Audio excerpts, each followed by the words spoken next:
Hi guys, this is Josh. Today we are going to review the long-awaited film from Marvel, Avengers EndGame. So in order for me to talk about this movie, I have to spoil Infinity War pretty early on. If you'd still like to see Infinity War and/or EndGame first, but you still want to know what grade I gave EndGame, then go to this part in the video and you will find out. And 3, 2, 1, let's go. Avengers EndGame was written by Christopher Marcus and Stephen McFeely. This film was directed by the Russo brothers. They are responsible for directing a lot of the better Marvel films in the past. The list includes Captain America Winter Soldier, Captain America Civil War, and Infinity War, the previous Avengers film. I reviewed Infinity War on this channel, and after initially seeing it, I didn't really think it was anything better than just a decent Marvel film. But I watched Infinity War a second time the night before seeing EndGame so I could get caught up on everything that I might have not remembered. And I enjoyed watching that movie a lot more on a second viewing than I thought I would. It should have just been a huge mess. There were so many characters, there were so many things to keep track of, there were all sorts of storylines coming together, and the Russo brothers managed to tell a very coherent,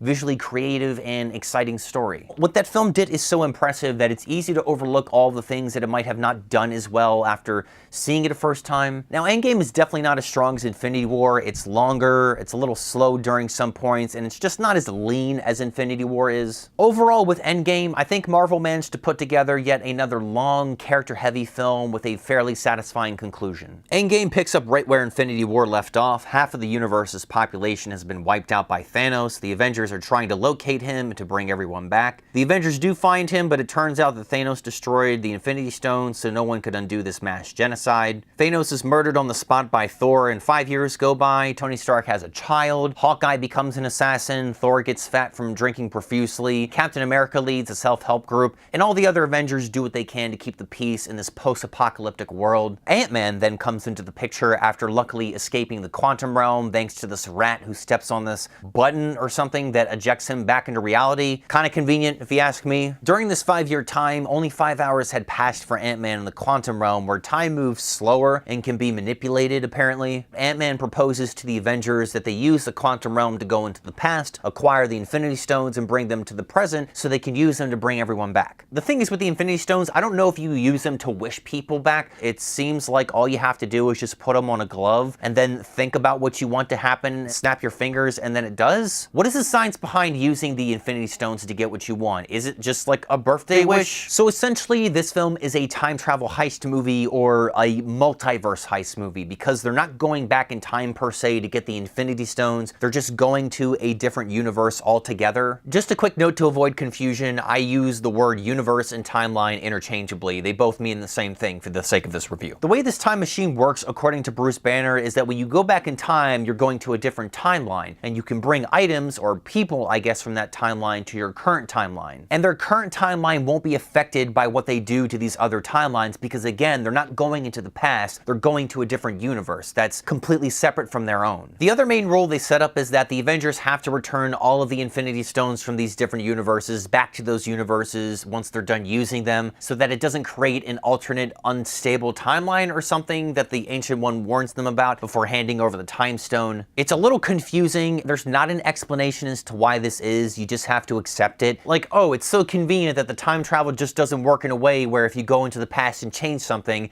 it will alter the future or the present. Because if it did work that way, all the Avengers would have to do is go in the past, kill Thanos before he becomes a problem, and everything will go back to normal willy-nilly. It would be a very short movie if they did do that. Time travel can be a tricky concept because often films will set up these rules that they'll just end up contradicting later on for the sake of plot convenience and dramatic effect. EndGame is definitely guilty of contradicting its own rules at certain points. It's often done in favor of fan service. An example of this could be when Captain America has to teleport back to return all of the Infinity Stones. The Infinity Stones had to have come from at least 4 different universes since 4 teams were sent to different timelines to acquire them. So you would think it would make the most sense for Captain America to teleport 4 separate times to return all of these Infinity Stones. But he only does it once and then shows up at a nearby bench as an old old man. Falcon approaches him and Captain America says that he decided to live in the past so that he could live a normal life with his love interest from the first Captain America movie. So by doing this, the movie is implying that Captain America went to the past, returned all of the Infinity Stones within the same timeline, and then showed up as an old man. But the movie clearly established that when you teleport with this time machine, you're not going into the past, you're going to a different timeline entirely. Even if that is how the time machine worked, in this current timeline, there aren't any Infinity Stones because Thanos destroyed them. So unless he found a way to teleport 3 more times to return the rest of the stones to their respective universes without the assistance of the Avengers time machine, then how was he able to complete his mission? Wouldn't it have just made more sense if Captain America teleported 4 times and on the 4th time that he returned, he would just come back as an old man? If I'm being honest though, that wasn't something I really thought about until after seeing the movie, and even though it is a fairly big plot hole, it's not enough to tear down the entire movie. The other notable plot hole is how evil 2014 Nebula is able to just hack into the time machine after the Avengers complete their mission and bring 2014 Thanos and his big-ass warship into the current timeline. It was my understanding that the Avengers didn't have any more Pym particles to go back in time and use the time machine at that point. And I was also under the impression that you just can't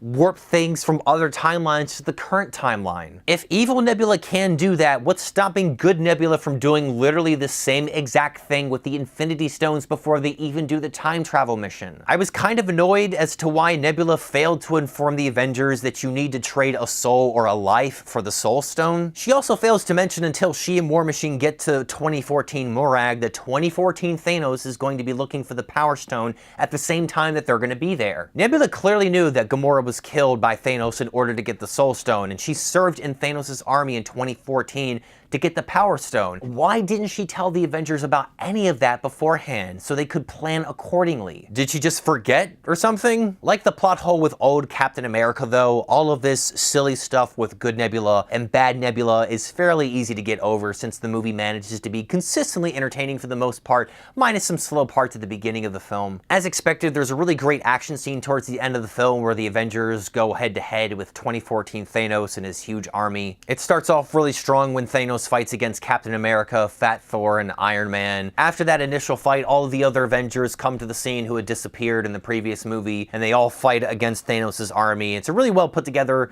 long action sequence where a lot of Marvel characters get unique opportunities to shine in different ways, like Captain America and how he's able to wield Thor's hammer and start beating the shit out of Thanos with it. Even some of the lesser characters get an opportunity to shine, like Scarlet Witch, who nearly annihilates Thanos within 3 minutes of fighting him. The only part of this battle that didn't make any sense to me is when all the women come together at the same exact time, coincidentally, and charge at Thanos. It's clearly meant to be this symbolic way to show women empowerment. It's just so ham-fisted though, and forced. But it's not a big deal. It's just one of those things you kind of roll your eyes at because it's something Marvel has to do because they feel the need to. The only character I wish I would have seen more action from was Doctor Strange, who does facilitate the battle. He brings all the people who got dusted from Infinity War to the battlefield. He also stops the battlefield from getting flooded by a nearby reservoir of water at one point. I just wish I would have seen him actually fight Thanos. Speaking of absent, where was Captain Marvel for like this entire movie? She comes back to Earth at the beginning to deliver like 6 lines and then she disappears because she has important stuff to do, apparently. Maybe that was a creative choice to keep Captain Marvel out of the movie since no one likes Captain Marvel and the Captain Marvel movie was pretty lame and boring and mediocre and no one liked it, and yeah. I was pleased with the more emotional moments, including the emotional moments that involved characters that I didn't particularly care for, like Tony Stark. I do not like Iron Man, but his sacrifice towards the end of the film was very noble and it served as a good arc for his character. I also may have wanted him to die, possibly, making that death much more satisfying. It was nice to see how EndGame took risks with how they presented certain characters in this film. I like what they did with Thor by making him this depressed, fat, washed-up character, which was really dark now that I'm thinking about it. Bruce Banner is also a lot different, who stays in his Green Hulk mode, but doesn't use it to senselessly go berserk and just smash shit. He's more like Beast from X-Men, where he stays in his Beast mode, I guess you could say, but he's still primarily relying on his intelligence over his super strength to get stuff done. I did like the second act of the film a lot, which mainly involves all the time travel stuff. I loved how they went back to the final fight from the first Avengers movie to get 2 of the Infinity Stones. All of that stuff was really well done. I love the fight sequence where Captain America America fights himself. It's important to note that Iron Man, Captain America, Ant-Man, the Hulk originally failed to get the Tesseract. It's taken by Loki and he uses it to teleport elsewhere. So does that mean that we're gonna see Loki again in another Marvel film after he died again? It's because of shit like that that makes me dislike the idea of using a multiverse. The use and application of a multiverse can very easily undermine a film's story because nothing is really permanent if you think about it. If a character is killed, then you can just bring back another version of that character from a different timeline. If a character's world is destroyed, they can just go live in an identical or almost identical world from a different timeline. You can make up whatever excuse you want to as a writer when you have a multiverse. I don't think EndGame necessarily does a terrible job of using a multiverse or time travel. The film doesn't take itself too seriously, and there's a healthy dose of self-awareness and how they're using time travel. I just worry that now that they've introduced time travel and the idea of having multiple universes, that they're gonna do it again in the future and potentially use it to undermine Marvel or past stories or future stories in a significant way. Guys, Avengers Endgame was pretty solid overall. I'm not sure if I would see it again in a heartbeat just because of how long it is. It's definitely not as good as Infinity War, but still a fun film to watch. Even if you're a passive Marvel fan like me, I think you'll find some enjoyment in it. And I'm going to give Avengers Endgame a 3 out of 5. Thanks for watching this review, guys. You are so kind. Please leave your thoughts on Endgame in the comment section below. Leave a recommendation on a film that I should watch and review next while you're down there. Hit the like button if you like this video, or share this video, or both, whichever you prefer. And as always, if you dig the channel, then subscribe to the channel. Thanks again, ladies and gentlemen. This is Josh. We'll see if they find more excuses to make more Avengers films. I don't know. And I will see you in the next video.